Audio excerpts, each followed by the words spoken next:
On an October night in 2020, in the rural parish of Pifo, on the outskirts of Quito, Ecuador, a nauseating odor began seeping from a modest second-floor apartment. Neighbors, alarmed by the stench, alerted the authorities. When police entered the apartment in the early hours of October 28th, they were met with a nightmarish scene. In one bedroom lay the lifeless bodies of two young children, ages 9 and 5, tucked into their beds as if sleeping. Their mother, 26-year-old Lissa Caiza, was found nearby on the floor, barely clinging to life. Officers noted that she appeared to have collapsed, an empty pill blister pack by her side. As paramedics tended to the unconscious mother, investigators followed the foul smell through the apartment. It led them to the kitchen, where they discovered a horrifying secret. Stuffed into a cabinet beneath the sink was the decomposing corpse of a man wrapped in sheets and plastic. The body's presence explained the stench that had alerted the neighbors and raised even more disturbing questions. Who were these people, and what terrible events had unfolded inside this home?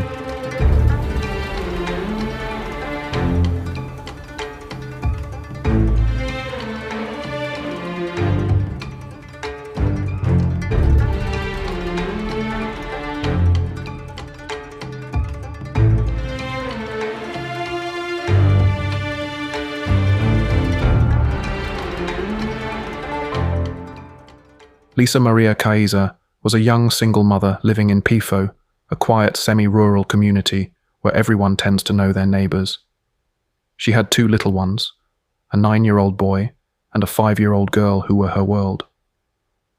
Those who knew Lissa before all this say she appeared to be a caring mother, even if she had her struggles. She was only a teenager when she had her first child, and by her mid-20s she was raising the kids largely on her own. The children's father was living elsewhere. By 2020, Lissa and he were separated. Family and friends later noted that Lissa harbored bitterness toward her ex-partner. She felt he hadn't cared enough about the kids. Whatever resentments and pain Lissa carried, she mostly kept to herself. Outwardly, she tried to hold her life together, finding work, taking care of the children, and maintaining relationships with a small circle of friends and relatives. One of those friends was José Luis Erazo, a 42-year-old man who had known Lissa since she was a child. José Luis was a kind-hearted soul, a hard-working employee at a biscuit factory in nearby Guaylabamba, and he had a fatherly affection for Lissa. In early 2020, he even helped her look for a steady job, wanting to see her get on her feet. They spent time together. Lissa was friendly and grateful, and José Luis's family welcomed her into their home on occasion. No one could have imagined that this friendship would mark the start of a deadly chain of events. In late May 2020, tragedy struck unexpectedly. José Luis was found dead in his rented room in the parish of Checa, not far from Pifo.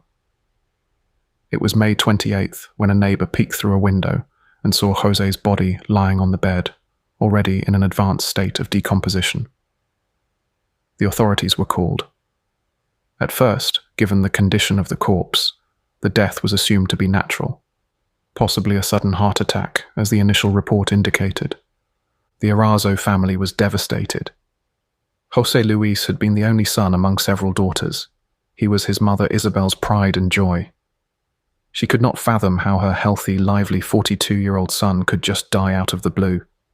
But without obvious signs of foul play, there was little the police could do. They chalked it up to natural causes.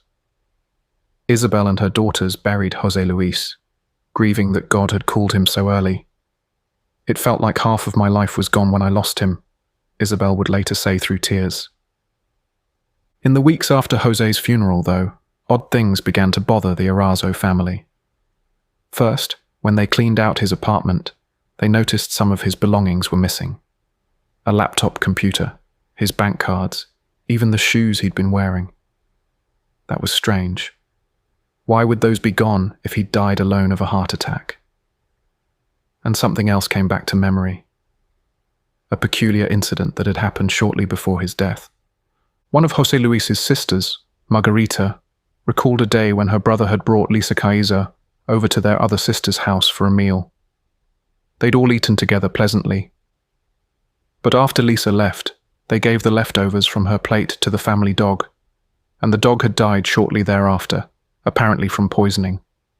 At the time, they hadn't connected the dots. Maybe the dog ate something bad somewhere else, they thought. But now, with Jose gone under odd circumstances, that memory set off alarm bells. Was it just a coincidence? Or had something sinister been lurking behind Lissa's friendly smile? Those suspicions only grew when Lissa herself started contacting the Erazo family. Mere weeks after Jose's death, Lissa reached out to one of Jose's sisters via text message. She claimed that Jose Luis had owed her $80, and now that he was gone, she wanted the family to pay that debt. It struck them as brazen and insensitive. Why was she so concerned about a small debt so soon after her friend had died? The siblings initially brushed her off, but Lissa was astonishingly persistent. For 3 months, all through the summer of 2020, she kept messaging and calling, insisting someone in the family reimburse the $80. The Erazo sisters grew annoyed. It almost felt like harassment. Then, in one of these exchanges, Lissa sent them something that truly shocked them. A photograph of items that had been stolen from Jose Luis's apartment, including his missing shoes. How on earth did Lissa have that? By now, Margarita and her sisters were convinced that Lissa Caiza knew more about Jose's death than she let on. Perhaps she had even been involved. It was a terrifying thought. In retrospect, it seemed plausible. Lissa had been around Jose a lot. If that dog's death had been due to poison, could Lissa have been testing something? Could she have slipped Jose a toxin later? The family's mind reeled with questions. By early October 2020, the Erazo family decided to act. Margarita arranged to meet Lissa in person to get answers. Lissa had hinted via text that she knew how Jose Luis died and was willing to explain. Curiously, she insisted that Margarita come alone.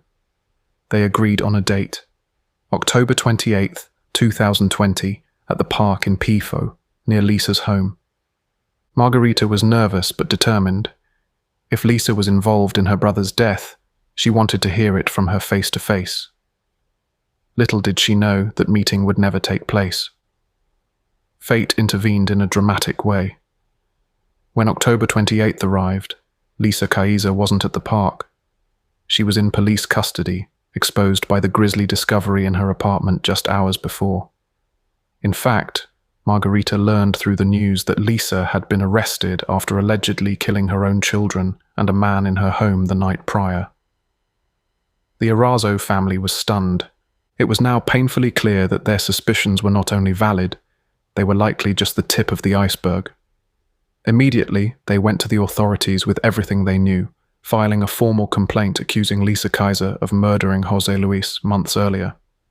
The police, now aware of Lissa's possible serial crimes, began investigating the May 2020 death with fresh eyes. As investigators dug into Lissa Caiza's background, they discovered that Jose Luis was not the only acquaintance of hers to die under odd circumstances that year. There was another suspicious death in Pifo that summer. Marco Escanta, a former co-worker of Lissa's who was rumoured to have been romantically involved with her, had died in June 2020. Marco was a 30-year-old man who lived in the nearby neighbourhood of Florida de Chantag. On June 20th, 2020, Marco was found dead in his home. At first glance, his death had raised fewer eyebrows, but now it was being revisited. Evidence from the scene suddenly took on new significance. Investigators noted that there had been empty beer bottles and a drinking glass in Marco's house, and that glass had Lissa Caiza's fingerprints on it. It seemed Lissa had been with Marco, perhaps sharing a drink, at the time he died. The cause of death hadn't been obvious back then. A poisoning can sometimes mimic a sudden illness unless specifically tested for. With Lissa now a prime suspect, prosecutors quietly opened a case to examine Marco's death as a possible murder. If proven, it would mean Lissa had started a deadly spree even earlier than anyone realized. By the fall of 2020, unbeknownst to most, Lissa Caiza was the common thread in multiple investigations. 2 mysterious deaths, Jose Luis and Marco, and now the appalling double-child homicide that had come to light in her own apartment. The press hadn't yet reported on the earlier cases in detail. That would come later. But internally, law enforcement began connecting the dots. The National Directorate of Violent Deaths, DINASED, in Quito, commented that the unusual clustering of incidents, all involving poison, all in the same general area, Pifo and its surrounds, all people in Lissa's personal circle, strongly suggested a serial pattern. In essence, if these suspicions were confirmed, Lissa would indeed earn the dark distinction of being Ecuador's first female serial killer. And unlike the country's male serial killers of the past, who mostly targeted strangers or female victims, her victims were her own loved ones, allegedly dispatched with carefully prepared toxic concoctions. The emerging portrait of Lissa Caiza was deeply unsettling. She was educated enough to procure and handle poisons, cunning enough to lure and betray people who trusted her, and bold enough to attempt covering up her crimes through deception and even extortion. Which brings us back to late October 2020, the time when Lissa's murderous undertakings escalated to their ghastliest climax. Around that time, Lissa had a boyfriend named Jaime Giovanni Yanchaguano, a 27-year-old man who lived in the area. Jaime, sometimes referred to as Giovanni in reports, was by all accounts a gentle, hard-working young man. He worked as a warehouse keeper at a cookie factory, possibly the same company where José Luis was employed, and he still lived with his family in Checa. It's not clear exactly when or how Lissa and Jaime began dating, but by October they were close. Jaime's family knew Lissa as his girlfriend. Unfortunately, that connection would put Jaime directly in harm's way. As investigators later reconstructed, around October 18, 2020, Jaime left his home to meet Lissa and was never seen alive by his family again. Roughly 4 hours after Jaime left to see Lissa on October 18th, his relatives received an alarming text message from an unknown number. The message claimed that Jaime had been kidnapped by drug traffickers and that the captors were demanding $8,000 for his release. The family was stunned and terrified. A kidnapping? Jaime wasn't involved in anything illicit as far as they knew. The message instructed them not to contact police and to gather the money. But something about it felt off. For one, the text oddly mentioned Jaime by name and specific details that a stranger might not know. Suspicious, Jaime's sister Lucia, name changed in the press, replied asking for proof and even wondered if this was some kind of sick joke. The kidnappers, or whoever was messaging, didn't provide proof of life. Instead, in subsequent communications, the story kept changing. Over the next few days, Jaime's family received several calls and texts with shifting demands. First, it was $8,000 for drug dealers, then suddenly the ransom dropped to $4,000, supposedly needed to pay off some narcos so they'd free him. Then on October 25th, the narrative changed completely. A woman claiming to be Lissa, indeed it was Lissa, contacted the family and told them that Jaime wasn't kidnapped at all. Instead, she said Jaime had borrowed $1,200 from her to do a construction project, and now he had disappeared with her money. Lissa calmly threatened that she would take legal action if the family didn't repay her, painting herself as the victim of Jaime's supposed debt. Throughout these calls, according to the family, Lissa spoke with unnerving composure, even as Jaime's parents and siblings were distraught not knowing his fate. The entire situation was bizarre and deeply troubling. They had reported Jaime as missing on October 20th when he failed to return, and here was his girlfriend giving conflicting stories that made little sense. The family began to suspect that Lissa knew exactly where Jaime was, and that her ransom and debt tales were ploys. In fact, they suspected the worst, that Jaime might already be dead. Tragically, they were right. Jaime Yanchaguano had in fact been killed, and the person behind it was the very one spinning those stories. As Lissa would later confess to a forensic psychologist, she had poisoned Jaime by mixing a white powdery toxin into his food on or around October 18. It appears her original intent was not simply to murder him outright, but to incapacitate him as part of an extortion scheme. The plan, as far as investigators could deduce, was disorganized and ultimately deadly. After dosing Jaime's meal, Lissa restrained him. the gruesome state of his body told the tale. When found under her kitchen sink days later, Jaime's mouth was bound with wire, and he had been wrapped tightly in layers of sheets and blankets. His chest was crushed, and he had clearly been gagged. The official cause of death was asphyxiation, together with poisoning. With Jaime dead, Lissa tried to pull off a one-woman kidnapping hoax to get money from his family, calling and texting them herself with wild ransom demands. But the deception got convoluted, and ultimately, it yielded nothing but suspicion. Jaime's family was not fooled for long, and now Lissa had a corpse on her hands in her small apartment. A local hardware store owner later testified that Lissa came in and purchased bags of cement and building materials in late October. Lissa actually tried to entomb Jaime's body beneath her kitchen sink, using cement to seal it up. It sounds almost unbelievable, a desperate, grisly do-it-yourself burial. But by October 27th, Jaime's remains were still in that apartment, hidden but not gone, and decomposing quickly. The smell was growing intense, and neighbors in the building noticed. Lissa must have realized time was running out. The walls were closing in on her. Not only was Jaime's family circling with suspicions, but her friend Margarita, José Luis's sister, was pressing to meet her about José's death, and investigators had quietly started looking into Marco's case too. Lissa's life, which she had kept precariously balanced on a web of lies and lethal secrets, was about to collapse. And in her mind, it seems, there was only one way out, a final, horrific act of destruction and self-destruction. On October 27, 2020, Lissa Caiza made her last, most terrible decision.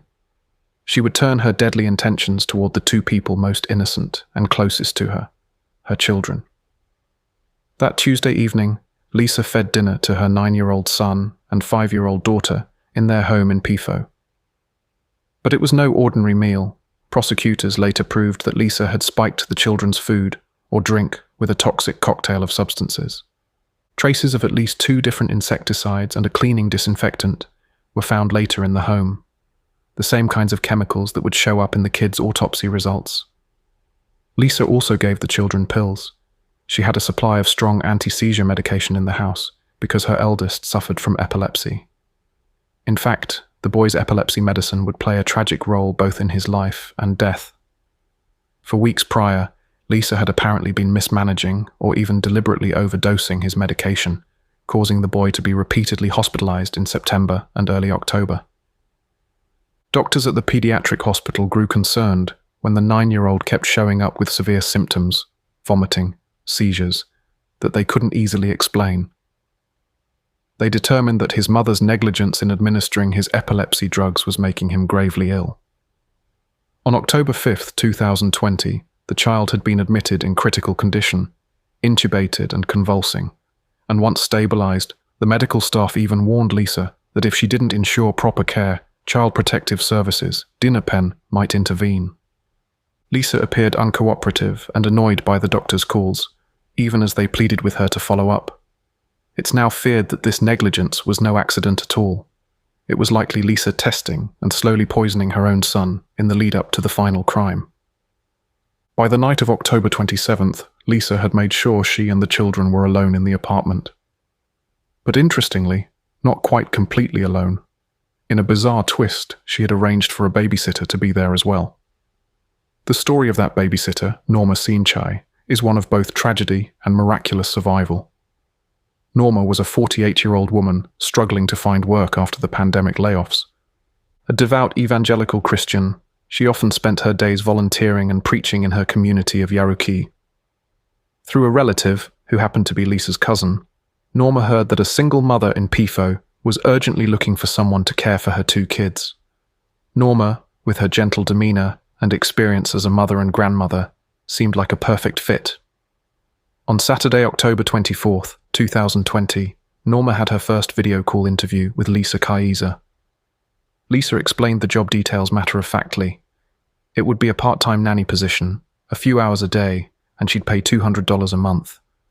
She emphasized that the babysitter wouldn't need to cook. Lissa said she'd always prepare the food, and that the children should be kept indoors, with the door locked for safety. Lissa even had an unusual requirement. Every day when the babysitter arrived, Lissa would provide a pill, supposedly vitamins to boost immunity against COVID-19, that she wanted the sitter to take. In hindsight, that demand was a huge red flag, but Norma, eager for work and trusting, didn't question it too much. She said she'd prefer a natural supplement over an antibiotic. They agreed that Norma would start on Monday, October 26th. That Monday, Norma actually went to Lissa's home in Pifo for an in-person meeting in the afternoon.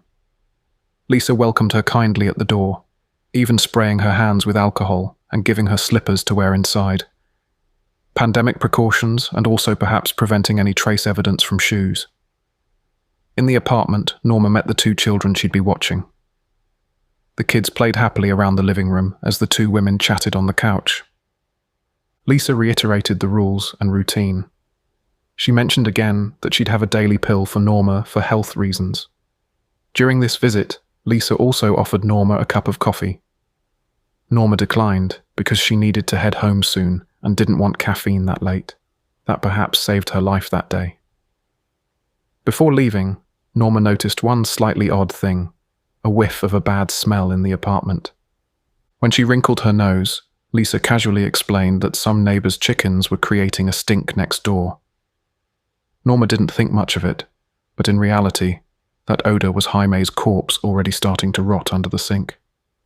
Despite these ominous undercurrents, nothing bad happened to Norma on the 26th, and she agreed to start officially the next morning. Tuesday, October 27th, 2020 dawned as her first day on the job. Norma got up early, ate a light breakfast of herbal tea and a little bread. She didn't want to arrive with an upset stomach, and made her way to Lissa's home by 9 a.m. Lissa greeted her with that same polite smile and immediately handed Norma the promised vitamin capsule and a glass of water. It was a blue pill. Trusting her new employer, Norma swallowed it without hesitation. The two sat and waited in the living room.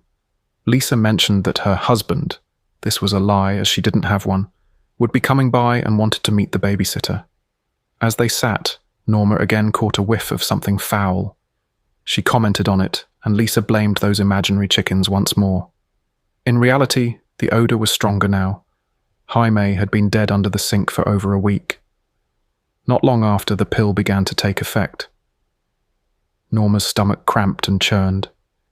She grew nauseated and asked to use the bathroom, where she vomited violently.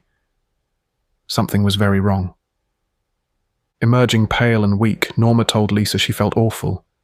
Suddenly she found she could barely stand. Her legs wobbled and she had to lean against the wall. Panicking, Norma pleaded, "Please take me to a hospital, I think I'm very sick." But Lissa did not panic. In fact, she showed almost no emotion at all as the babysitter collapsed onto the sofa in agony. Instead of calling emergency services immediately, Lissa asked if there was someone she should phone for Norma, perhaps a friend from church. In a haze of pain, Norma gave her the number of an evangelical friend, hoping someone would come to rescue her.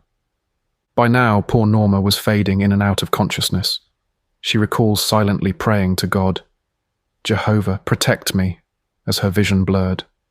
The poison was shutting her body down. Lissa finally did something, but not out of mercy. She reached for her phone, not to call 911, but to ensure she herself was safe. As later came out, Lissa called one of her cousins who lived nearby and said in effect, "Come over, I don't want this woman to die in my house." Her concern was not that she had nearly killed an innocent person, but that she didn't want the legal hassle if the babysitter's corpse was found on her property. Perhaps Lissa hoped to hand off a still-alive Norma to someone and avoid being implicated. In any case, the cousin did arrive, and soon Norma's own relatives showed up too, having been alerted by the church friend on the phone. With Lissa's cousin's help, they carried the barely breathing Norma out of the apartment. An ambulance was called for her on the street, and she was rushed to a local clinic in Yaruki. It was only midday on the 27th at this point. Norma was saved, though just barely. At the clinic, doctors recognized she'd been poisoned, stabilized her as best they could, and then transferred her to a larger hospital in Calderon, northern Quito.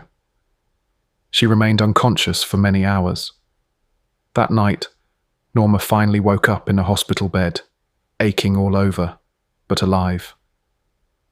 Her family was around her, relieved and yet unaware of the horror that had unfolded back in Pifo after they left. While Norma was being treated back in Pifo, Lissa's deadly plan continued. It was now the early evening of October 27th. Lissa Caiza was alone with her 2 children. That's when she gave them the fatal dose. At around 8 p.m. that night, according to what investigators reconstructed, Lissa carried out the final steps of her plan. She had already poisoned the children. Now she penned a goodbye letter to her ex-partner, the children's father. This letter would later be found and presented in court. Written in Spanish in Lissa's handwriting, it reads like a mix of apology, accusation, and despair. "I don't know if we'll go to heaven, to hell, or if this will just be a dream," she wrote. "But I know that for me, this moment is hell. I don't expect you to forgive me. I know you hate me. Now you will hate me even more." In another line she confessed, "I've reached a limit where I can't go on, and I'm taking what is mine. I'm taking what you never cared about, and what is the only thing that has value to me, our children." She believed she was sparing her children from a cruel world by killing them.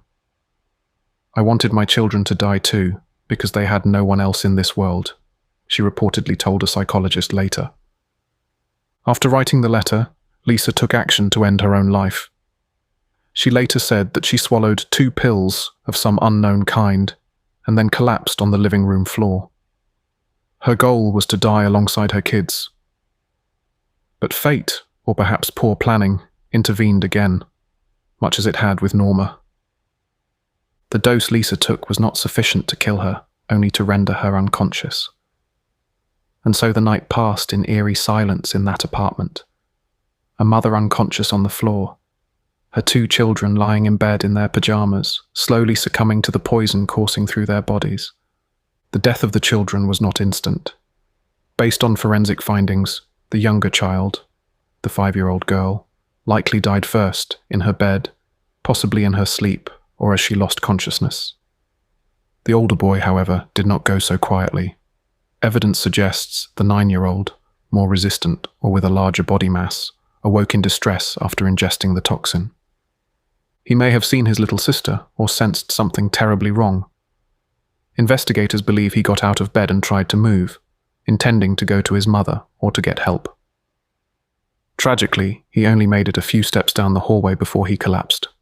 The poor child then died of asphyxiation after vomiting and aspirating the poison. 3 people were dead or dying, the 2 children and the hidden body of Jaime under the sink, and 1 person, Lissa, was unconscious on the brink of death herself. First responders, police and firefighters, forced their way in, and the horrific scene was discovered. Lissa herself was found breathing but unresponsive. The kids were beyond saving. Meanwhile, investigators on scene kept searching the premises and soon uncovered Jaime's makeshift tomb under the sink. One officer later said the body was so decomposed they had to identify Jaime by his fingerprints. The investigation that followed was intense and swift. By the end of that day, October 28, 2020, Lissa Maria Caiza, still hospitalized, was officially detained on suspicion of multiple murders. Despite her physical weakness from the poisoning, authorities weren't taking chances. They stationed guards at her hospital bed around the clock. She would live, and she would face justice. As she recovered over the next few days, a storm of revelations unfolded in the media. The press dubbed the case the Pifo poisoning case, and Lissa was soon splashed on TV and newspapers as Doña Veneno, Miss Poison, an almost folkloric villain name. The public struggled to comprehend how a young mother could do this. Many pointed to the letter, which by then had been leaked by investigators, as evidence that Lissa was in a profoundly disturbed state of mind. She wasn't killing for life insurance payouts or to marry a new lover. In fact, her motives across victims seemed inconsistent. The only commonality was that she targeted people she knew well, often family or intimates, and she used toxic substances to do it. Very quickly, the case against Lissa for the events of October 27th was rock solid. Physical evidence from the scene was damning. Toxicology tests on the children showed they died of asphyxia by bronchoaspiration, pulmonary edema, and intoxication by an undetermined substance. Investigators found containers of insecticide and disinfectant in the home that matched the toxic agents in the kid's system. They also found the letter she wrote. On top of that, survivor testimony from Norma provided key corroboration. Lissa had either decided to eliminate any witnesses or had perhaps planned to frame the babysitter for the children's deaths. Despite suffering lasting stomach pains from the toxin, Norma later told reporters that she forgave Lissa. A devout woman, Norma quoted scripture about leaving vengeance to God, and she chose not to pursue a separate charge for her own attempted murder. "I have left this in the hands of Jehovah," she said, believing that earthly justice and divine justice would both find Lissa in time. Meanwhile, forensic work on Jaime Yanchaguano's murder proceeded. The hidden body itself was proof of foul play, and the autopsy confirmed he'd been poisoned and asphyxiated, exactly matching the MO in the other cases. Investigators from Dynased found plenty of evidence tying Lissa to Jaime's death. For one, they recovered text messages and call records showing Lissa's communications with his family, tracing the extortion attempt. Additionally, crime scene techs found Lissa's fingerprints in suspicious places, like on the tape or plastic used to bind Jaime, and on a glass with residue of whatever she had used to poison him. Lissa initially tried to deny or minimize involvement. Her defense lawyers argued, for example, that there was no eyewitness to her killing Jaime. But circumstantial and forensic evidence was overwhelming. In one psychological evaluation, confronted with evidence, Lissa actually admitted what she did to Jaime. She coldly described how she had given him a meal laced with a mysterious white powder. By early 2021, the cases began moving through Ecuador's justice system. In Ecuador, the law calls for separate trials for separate incidents, so Lissa would face multiple prosecutions. One for the murder of her children, one for Jaime's murder, and potentially others for Jose Luis, Marco, and any additional victims if charges were brought. The first trial to reach the courtroom was for the children's murders, since that case was fully straightforward and ready. In late December 2020, while Lissa remained in custody, a judge held a preliminary hearing to officially charge her in the deaths of her son and daughter. Lissa reportedly smirked at times as prosecutors described her actions. Observers noted she only showed any emotion, shedding a few tears, when the discussion turned to her children's lives and how they died, at which point she cried briefly. For the most part, though, she maintained an eerie calmness. One line of defense her lawyers attempted was truly audacious. They claimed the children had actually died from COVID-19. Remember, this was late 2020, and COVID was raging.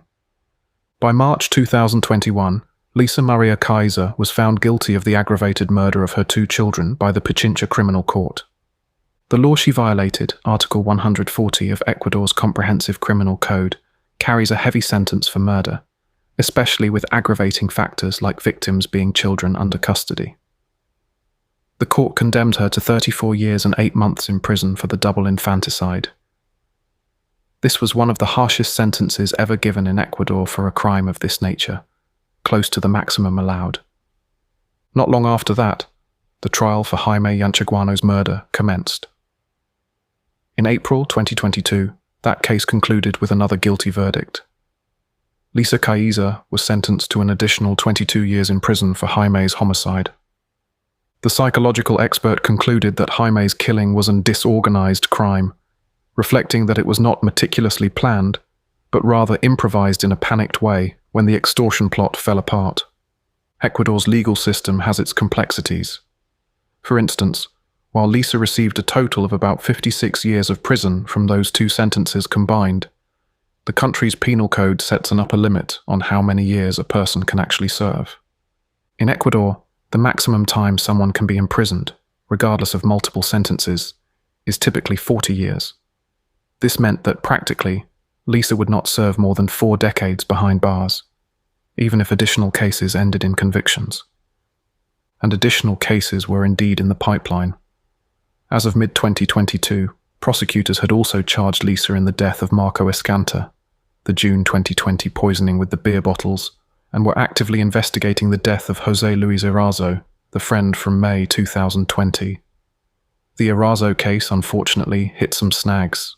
Because Jose's death was initially ruled natural, crucial evidence was not preserved at the time. No autopsy for poison was done then. By the time suspicion fell on Lissa, many months had passed, and the forensic trail was cold. By late 2022, Lissa had been formally indicted for Marco's murder as well, adding to her infamy. With Marco's and Jose's investigations, the total suspected victims of Lissa Caiza climbed to 5, the 2 children, Jaime, Jose, and Marco. Even more astounding were allegations that Lissa had attempted to poison at least 10 other people in her orbit, who by luck or lower dosages survived. Among these were said to be her own mother and siblings, and even the father of her children. Indeed, recall that line in her letter. "I was never given much love." She may have harbored deep resentment toward her family as well. In Ecuador, the public and experts struggled to categorize Lissa Caiza.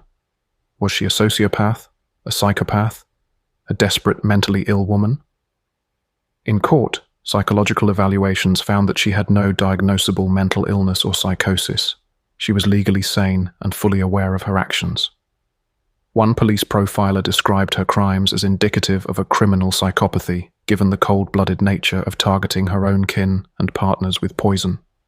Early on, police spokesman indeed branded her a serial killer due to the multiple victims and similar modus operandi.